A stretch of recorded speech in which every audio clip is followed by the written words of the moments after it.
This is Currency C-Drama. Today we will review Chinese drama Love Strikes Back.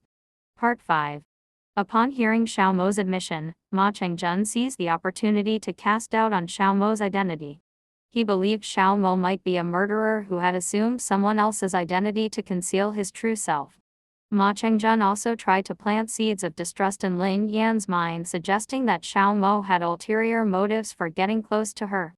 Lin Yan, in front of Ma Chengjun, expressed her trust in Xiao Mo. However, after Ma Chengjun left, she confronted Xiao Mo about his true identity and his relationship with Ming. Xiao Mo felt that the timing wasn't right, and he couldn't explain everything in a short time.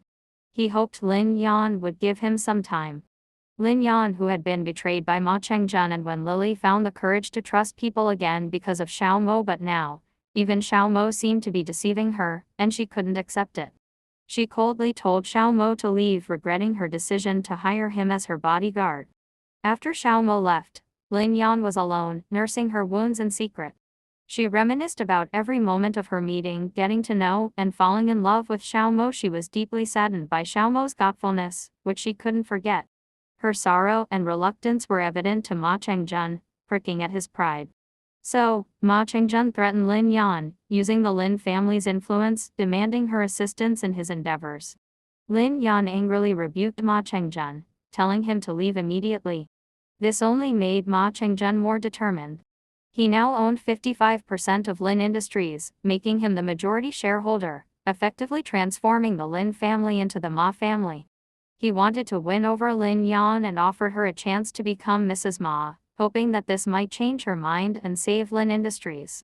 Ma Chengjun attempted to force Lin Yan to become his woman, but just as he was about to make an aggressive move, Lin Yan slapped him hard. Just when he was about to get angry, the phone rang. It turned out that Chen Dong, who had initially agreed to sell his shares to Ma Chengjun, had changed his mind.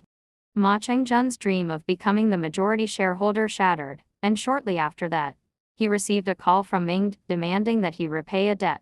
In desperation, Ma Chengjun sought out Ming. He asked the owner of Ming for another chance, but the owner refused to turn around in his chair. This made Ma Chengjun somewhat apprehensive, so he pleaded again, this time in a low and submissive tone. To his surprise, when the chair finally turned around, Xiao Mo was sitting there.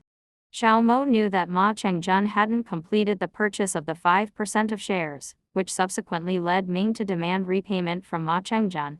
Ma Chengjun realized that he had been deceived by Ming and Xiao Mo. He immediately knelt down to beg Xiao Mo, offering to give up Lin Yan and pleading for mercy. Xiao Mo despised Ma Chengjun's lack of respect for Lin Yan the most. He warned Ma Chengjun not to let him see him again, or he wouldn't spare him. As Ma Chengjun was being dragged away by security, he couldn't maintain his composure and cursed Xiao Mo. However, upon learning that Xiao Mo was the heir of Ming, he rushed to Lin Yan, hoping she could speak to Xiao Mo on his behalf. Lin Yan, disgusted by Ma Chengjun, told him to leave. Not knowing where Xiao Mo had gone, Lin Yan went to the bodyguard company to inquire about his whereabouts. She unexpectedly learned that for the past 3 years, Xiao Mo had been faithfully looking after her while she was ill. Touched by this revelation, she felt regret for not believing in Xiao Mo. She wanted to find him but was drugged by Ma Chengjun, who also threw away the bracelet she had on her hand. Xiao Mo's subordinates had just found Lin Yan's missing bracelet when Ma Chengjun called. He demanded that Xiao Mo prepare money and send it to him abroad according to his instructions, or else Lin Yan's safety would be at risk.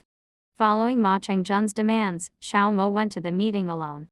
Ma Chengjun was surprised to see Xiao Mo actually come alone and ordered his men to attack him. Xiao Mo was skilled and quickly defeated the attackers. The cunning Ma Chengjun then grabbed Lin Yan and threatened Xiao Mo. Xiao Mo took a heavy blow to the head and blood trickled down his face. Lin Yan, witnessing this, felt extreme pain and cursed Ma Chengjun. Ma Chengjun knew that Xiao Mo cared for Lin Yan, so he demanded that Xiao Mo kneel to him. When Xiao Mo actually kneeled, Ma Chengjun intentionally smashed a bottle of alcohol and made Xiao Mo crawl over the broken glass. Xiao Mo endured the humiliation and complied, but Ma Chengjun still refused to release them. Taking advantage of Xiao Mo's inability to fight back, he had his men beat Xiao Mo severely. Lin Yan, feeling extreme pity for Xiao Mo, begged Ma Chengjun to spare him and promised to do anything he asked. Xiao Mo taunted Ma Chengjun, calling him scum with no real abilities. Enraged, Ma Chengjun picked up a club and was about to strike Xiao Mo when Lin Yan suddenly used force to push away the people restraining her. She took the blow meant for Xiao Mo. Ma Chengjun was stunned, and when he saw Xiao Mo's men approaching, he quickly fled. Ma Chengjun ran into a narrow alley, looked back to see if anyone was following, and realizing no one was, he sighed with relief. However, he was suddenly hit by a speeding car that came out of nowhere. The driver was Wen Lili, and she hated Ma Chengjun, determined to make him pay with his life. Ma Chengjun suffered a brain injury from the collision with Wen Lili, and it's unlikely he will ever wake up. Wen Lili should have gone to prison for intentionally causing harm, but her mental state is unstable, and she is currently receiving treatment at the hospital. Lin Yan knows their fate and believes they deserve it. She has come to understand everything Xiao Mo did for her and throws herself into his arms, expressing her longing for him.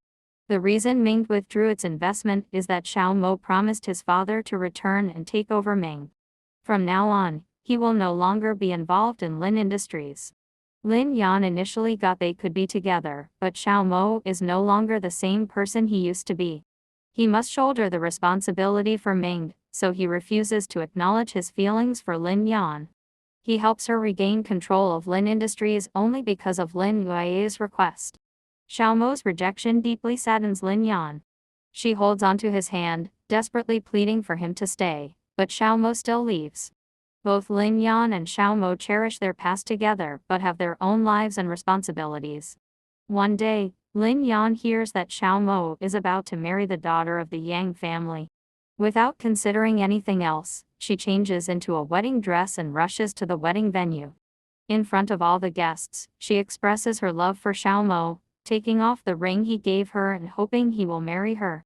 Xiao Mo has always loved Lin Yan, but he hesitates because this marriage is important for Ming and the Yang family, and he also needs to consider his father's feelings. Seeing Xiao Mo's hesitation, Lin Yan conveys her determination to him. She promises to prioritize him above all else in the future and waits for the day he is willing.